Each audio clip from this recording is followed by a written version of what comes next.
Ada ormas Islam di Indonesia.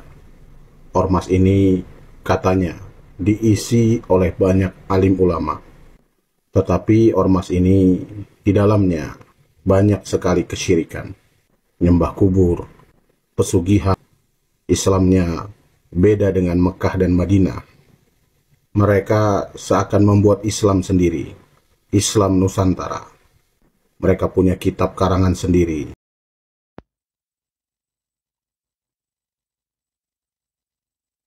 Akun ini memberikan narasi tentang jalan lurus,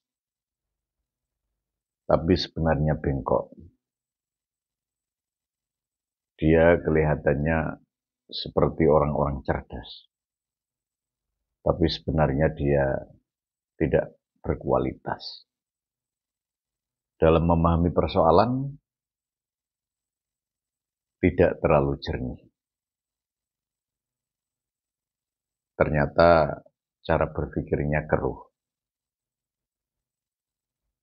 Apa yang disampaikan ternyata banyak prasangka dan insinuasi kebencian. Kita lihat saja. Dia menyatakan bahwa ada organisasi besar. Tapi dia licik tidak pernah menyebut nama. Padahal yang dimaksud itu adalah Nahdlatul Ulama.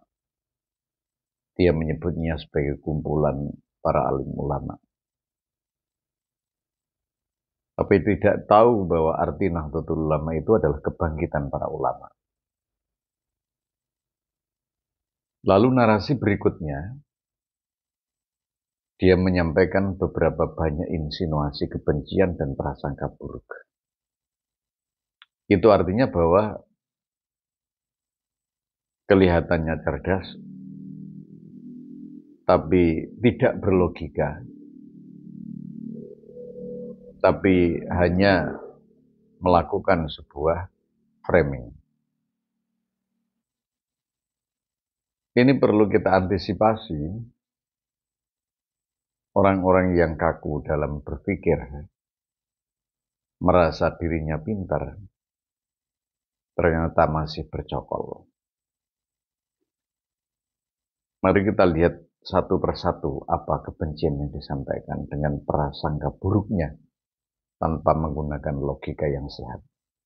Yang pertama adalah ia mengatakan dalam kumpulan organisasi besar yang khitabnya jelas ke NU, di sana banyak kesyirikan. Dia tidak berpikir tentang begitu mudahnya menyampaikan kata-kata syirik itu akan mempunyai dampak yang sangat besar pada jiwanya, bahkan berbahaya pada keimanannya.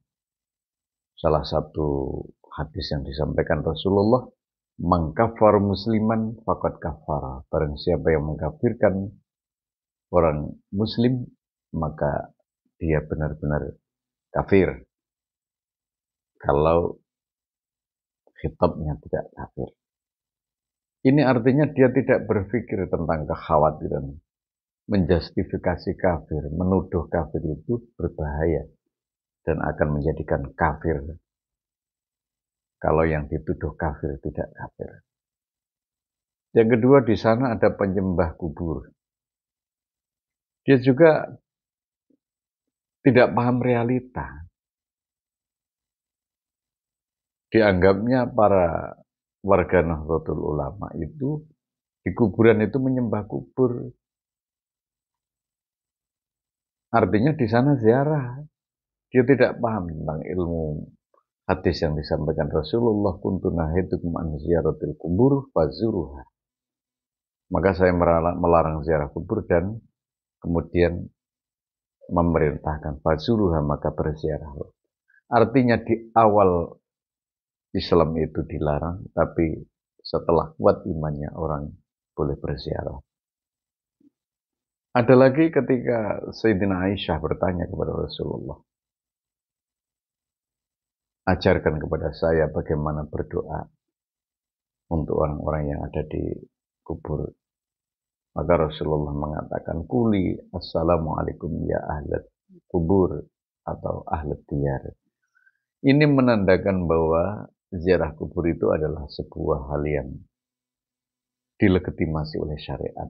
Dia mengatakan tidak, mengatakan bahwa ada penyembah kubur.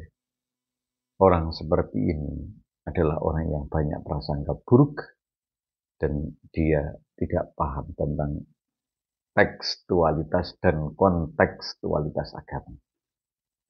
Yang ketiga, ini saya ambil yang pokok saja, karena banyak persebaran beberapa insinuasi kebencian.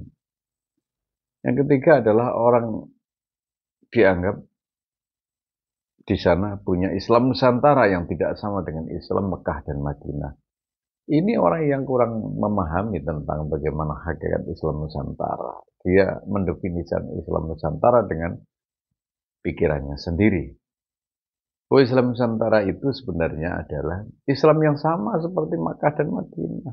Hanya tempatnya di Nusantara, makanya namanya Islam Nusantara.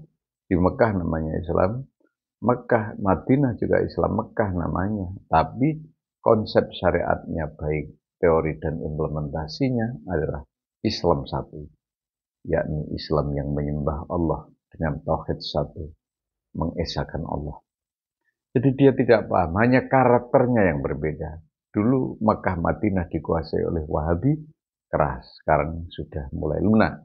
Indonesia sudah mulai dulu punya kelembutan, kasih sayang. Itulah yang dimaksud dengan Islam Nusantara.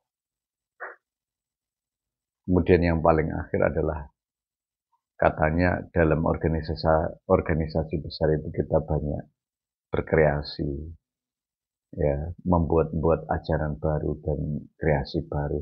Ini juga tidak memahami tentang artinya hadis Rasulullah, man sanna sunnatan hasanatan falahu ajru amsalihha.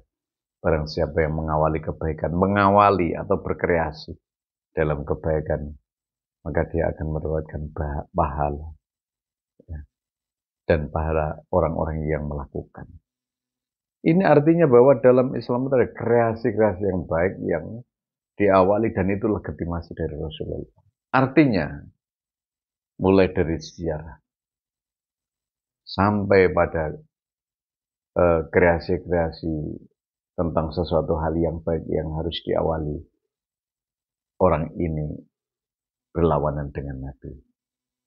Pikirannya berlawanan dengan Nabi. Pahamnya berlawanan dengan Nabi. Narasi yang disampaikan juga berlawanan dengan Nabi. Apalagi di sana dia mencap orang penyembah kubur, mencap orang ahlul bid'ah, bukan ahlul sunnah. Nabi tidak pernah. Nabi la yasuk wa la yal'an, tidak pernah mencaci maki dan melaknati orang. Inilah orang-orang yang mengatakan dirinya anti bid'ah tapi membahni bid'ah. Semoga generasi kita tidak tertular orang semacam ini. Wallahu a'lam bishawab.